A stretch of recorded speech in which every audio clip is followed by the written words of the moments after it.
అదే RTV app వార్తల్ని క్షణాల్లో చదివే అవకాశం ఉంటుంది. ఒక న్యూస్ పేపర్, ఒక టెలివిజన్ ఛానల్ మీ చేతుల్లో ఎప్పుడూ ఉంటాయి. ఇంటర్మీడియట్ పరీక్షలకు అన్ని ఏర్పాట్లు పూర్తి చేశామని అధికారులు చెప్తున్న పరిస్థితి కనపడుతుంది. ఉదయం 9 గంటలకు ఇంటర్మీడియట్ సంబంధించిన పరీక్ష కూడా ప్రారంభం కాబోతుంది. దీనికి సంబంధించి కూడా అన్ని ఏర్పాట్లు చేశాం. మనం ప్రస్తుతం నల్గొండ పట్టణంలోని ప్రతీక్ రెడ్డి మెమోరియల్ కళాశాల దగ్గర ఉన్న పరిస్థితి కనుక అందరూ కూడా అన్ని ఏర్పాట్లు చేశామని కూడా అధికారులు చెప్తున్న పరిస్థితి కనపడుతుంది. ముఖ్యంగా కూడా ఎక్కడ కూడా ఎలాంటి ఇబ్బందులు జరగకుండా కూడా ఏర్పాట్లు చేశామని కూడా చెప్తున్నారు. ఇప్పటికే నల్గొండ జిల్లా ఎస్పీ చందనా దీప్తి కూడా ఆదేశాలు జారీ చేసిన పరిస్థితి ఉంది. ఏదైతే పరీక్షా కేంద్రాల పరిసర ప్రాంతాలలో కూడా 144 సెక్షన్ కూడా అమల్లో ఉంటుందని కూడా ఎస్పీ చెప్పిన పరిస్థితి కనపడుతుంది. ముఖ్యంగా కూడా ఏదైతే పరీక్షా కేంద్రాలకు సంబంధించి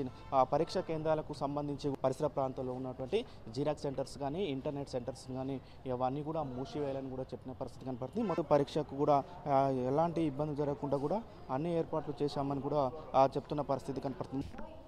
నల్గొండ జిల్లా వ్యాప్తంగా కూడా 50 పరీక్షా కేంద్రాలను ఏర్పాటు చేశారు.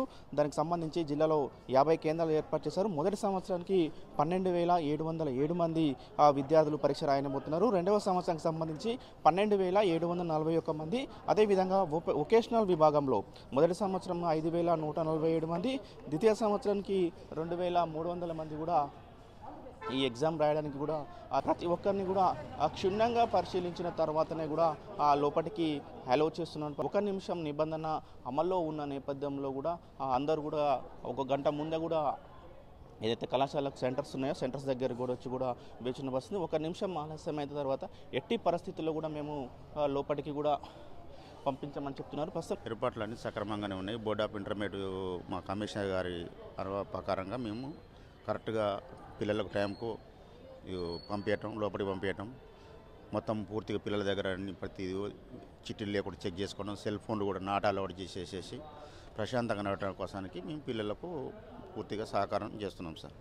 ఈ ఎగ్జామ్లో 1 నిమిషం నిబంధన అమల్లో ఉంది సార్. ఎట్లా దాని గురించి ఎట్లా విద్యార్థులకు అవగాహన కల్పిస్తారు? 1 నిమిషం నిబంధన అమల్లో ఉందా సార్? మేము గవర్నమెంట్ ప్రకారం ఏ రకంగా బోర్డ్ ఆఫ్ ఇంటర్మీడియట్ వ్యవస్థ ఏ రకంగా అయితే పనిచేయమన్నదో అదే రకంగా మేము పనిచేస్తాం సార్. మరిన్ని వీడియోస్ కోసం ఛానల్ ని సబ్స్క్రైబ్ చేయండి. లేటెస్ట్ అప్డేట్స్ కోసం వాట్సాప్ ఛానల్ ని ఫాలో చేయండి. అండ్ లింక్ డిస్క్రిప్షన్ లో ఉంది.